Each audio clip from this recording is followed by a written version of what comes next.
माननीय उपराष्ट्रपति श्री जगदीप धनखड़ जी, प्रधानमंत्री श्री नरेंद्र मोदी जी, लोकसभा अध्यक्ष श्री ओम बिरला जी, राज्यसभा के उपसभापति श्री हरिवंश जी, राज्यसभा में सदन के नेता श्री जगत प्रसाद नाडा जी, राज्यसभा में विपक्ष नेता श्री मल्लिकार्जुन खड़गे जी, संसदीय कार्य मंत्री श्री किरेन रिजिजू जी, लोकसभा में विपक्ष नेता श्री राहुल गांधी जी, माननीय सांसदगण और प्यारे देशवासी, संविधान दिवस के पावन अवसर पर आप सभी के बीच आकर मुझे हार्दिक प्रसन्नता हो रही। संविधान हमारे देश का सबसे पवित्र ग्रंथ है। आज हम सब एक ऐतिहासिक अवसर के भागीदार भी बन गए हैं और साक्षी भी। 75 वर्ष पहले संविधान सदन के इसी केंद्रीय कक्ष में आज ही के दिन संविधान सभा ने नवस्वाधीन देश के लिए संविधान निर्माण का बहुत बड़ा कार्य संपन्न किया था। उस दिन संविधान सभा के माध्यम से हम भारत के लोगों ने इस संविधान को अपनाया, अधिनियमित किया और आत्मार्पित किया था। हमारे संविधान हमारे लोकतांत्रिक गणतंत्र की सुदृढ़ आधारशिला है। हमारा संविधान हमारे सामूहिक और व्यक्तिगत स्वाभिमान को सुनिश्चित करता है। आज कृतज्ञ राष्ट्र की ओर से मैं संविधान सभा के सदस्यों और कर्मियों को श्रद्धांजलि अर्पित करती हूँ। ये देश का सौभाग्य है कि संविधान सभा के अध्यक्ष डॉक्टर राजेंद्र प्रसाद ने तथा प्रारूप समिति के अध्यक्ष डॉक्टर बाबा साहेब अम्बेडकर ने संविधान निर्माण की यात्रा का मार्गदर्शन किया। बाबा साहेब अम्बेडकर ने प्रगतिशील और समावेशी सोच की छाप हमारे संविधान पर अंकित किया है। संविधान सभा में बाबा साहेब के ऐतिहासिक संबंधों से ये तथ्य स्पष्ट होता है कि भारत लोकतंत्र की जननी है। अपने लोकतंत्र पर गौरव की इसी भावना के साथ आज हम सब इस विशेष अवसर पर एकत्र हुए।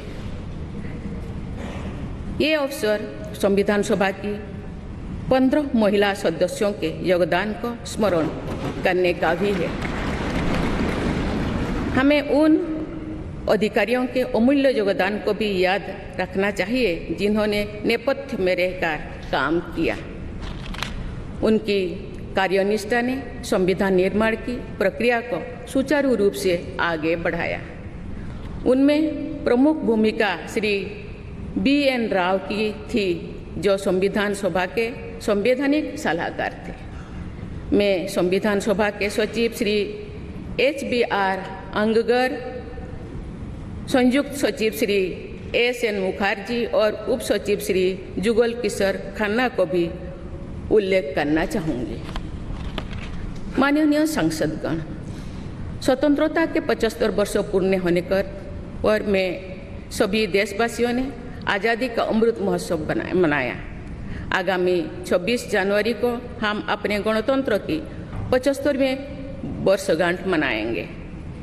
इस तरह के समारोह हमें अब तक की यात्रा का अवलोकन करने और आगे की यात्रा की बेहतर योजना बनाने के अवसर प्रदान करते हैं।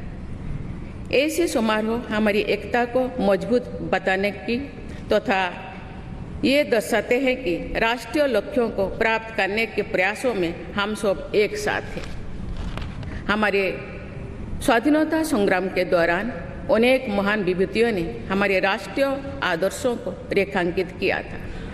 हमारी संविधान सभा में हमारे देश की विविधता को अभिव्यक्ति मिली थी।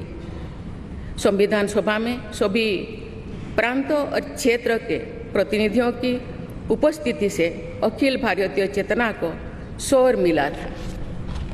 संविधान सभा के वाद विवाद तथा सदस्यों के संबोधनों में हमें संविधान निर्माण की प्रक्रिया के साथ साथ अपने देश के बारे में गहरी जानकारी प्राप्त होती है। आज जिन पुस्तकों का विमोचन किया गया तथा जो शॉर्ट फिल्म्स दिखाई गई, उनमें लोगों को हमारे संविधान निर्माण के गौरवशाली इतिहास का परिचय प्राप्त होगा। एक अर्थ में भारत का संविधान कुछ महानतम मेधावी लोगों द्वारा लगभग 3 वर्षों के विचार विमर्श का परिणाम था, लेकिन सही अर्थ में ये हमारे लंबे स्वाधीनता संग्राम का परिणाम था। उस अतुलनीय राष्ट्रीय आंदोलन के आदर्शों को संविधान में अत्यंत महत्वपूर्ण स्थान दिया गया। उन आदर्शों को सुस्पष्ट और संक्षिप्त रूप से संविधान की प्रस्तावना में व्यक्त किया गया है। ये आदर्श है न्याय, स्वतंत्रता, समता और बंधुता। ये आदर्श सदियों से भारत को परिभाषित करते हैं। संविधान की प्रस्तावना में उल्लिखित आदर्श एक दूसरे के पूरक है। समग्र रूप से ये सभी आदर्श ऐसा वातावरण उपलब्ध कराते हैं जिसमें हम नागरिक को फूलते फलते समाज में योगदान देने तथा साथी नागरिकों की मदद करने का अवसर मिलता है। माननीय संसदगण, संविधान की भावना के अनुसार कार्यपालिका, विधायिका और न्यायपालिका का ये दायित्व है कि वे सामान्य लोगों के जीवन को सुगम बनाने के लिए मिलजुल कर काम करें।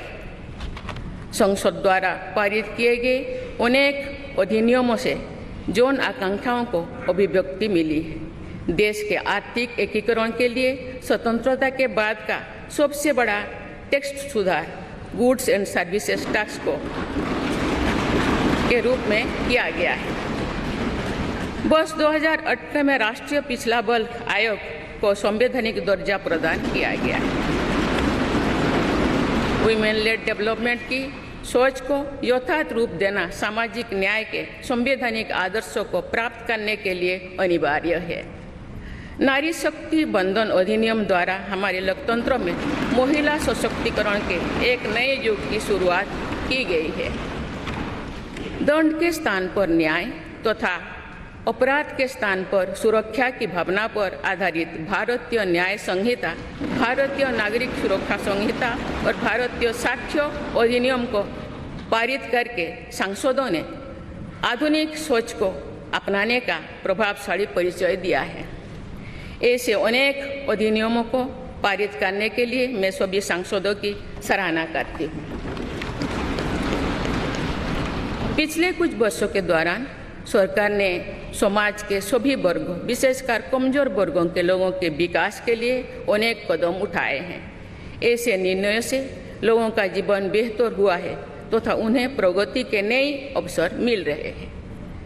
गरीब लोगों का अपना पक्का घर मिल रहा है, बिजली, पानी, सड़क की सुविधा मिल रही है, खाद्य सुरक्षा और चिकित्सा सेवाएं मिल रही है।